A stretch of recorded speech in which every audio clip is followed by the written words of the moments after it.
আসসালামু আলাইকুম ওয়া রাহমাতুল্লাহি ওয়া বারাকাতুহু। আমি তোমাদেরকে একটা কথা বলতে চাই, তো প্লিজ এই ভিডিওটা কেউ স্কিপ করবেন না। তো প্রথমে আলামিন দাদার ভিডিওটা দেখো।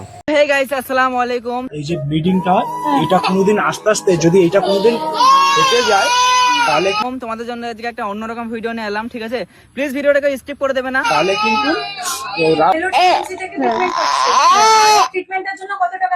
40-50 লক্ষ টাকা বলেছেন ওনারা। কি রোগ দিদি এটা? এটা ভ্যাসকুলার মালফরমেশন বলে, এটাকে মানে রক্তনালীতে টিউমার। তো হাতটা এরকমই। তোমরা যে বাচ্চা মেয়েটিকে দেখতে পাচ্ছ, বাচ্চাটির নাম হচ্ছে কৃতি মান্না, আর তার মায়ের নাম হচ্ছে রুমা মান্না এবং তার বাবার নাম হচ্ছে চিত্তরঞ্জন মান্না। গাইস, ওর বয়স এখন মাত্র 2 বছর 9 মাস, আর ও কত কত কষ্ট পাচ্ছে। আর সেই রোগটির নাম হচ্ছে ভাস্কুলার মালফরমেশন। ভ্যাসকুলার মালফরমেশন কি বলবো, তোমরা হয়তো সব ছবিতে দেখতে পাচ্ছ, তোমরা ভিডিওতে দেখতে পাচ্ছ।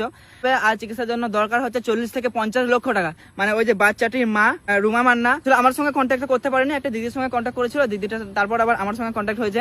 অনেক কান্না করেছিল, আমাকে বলেছিল ভিডিও বানাতে, আমাকে সেখানে যেতে বলছিল প্রথমে। তাদের বাড়ি হচ্ছে কলকাতা টালিগঞ্জ, আর আমার বাড়ি বাঁকুড়া, এখান থেকে অনেকটা ডিস্টেন্স, তাই আমি যেতে পারিনি। আমি এখানে ভিডিওটা বানিয়ে দিচ্ছি। আপনাদের ছোট ছোট অনুদান আমার বাচ্চাকে একটা সুস্থ জীবন দিতে পারে। আপনারা যে যেরকম পারবেন, 5 টাকা, 10 টাকা, 1 টাকা, যে যেরকম পারবে আমাকে একটু সাহায্য করুন। আমার ফোনপে নাম্বার হচ্ছে 9836670905।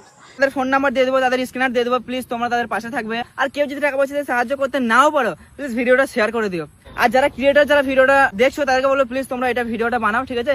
40 থেকে 50 লক্ষ টাকা দরকার, আর ওরকম একটা মধ্যবিত্ত ফ্যামিলি থেকে এটা পসিবল নয়। কিন্তু তার মা বাবা সবসময় কান্না করছে। প্লিজ তোমরা সাহায্যের হাত বাড়িয়ে দিয়ে কৃতি মান্নার পাশে থাকো। ধন্যবাদ। তো শুধু আলামিন দাদার ভিডিওটা দেখলেন, তো আলামিন দাদার স্ক্রিনে দেওয়া আছে এবং কি নাম্বারও দেওয়া আছে পাশে।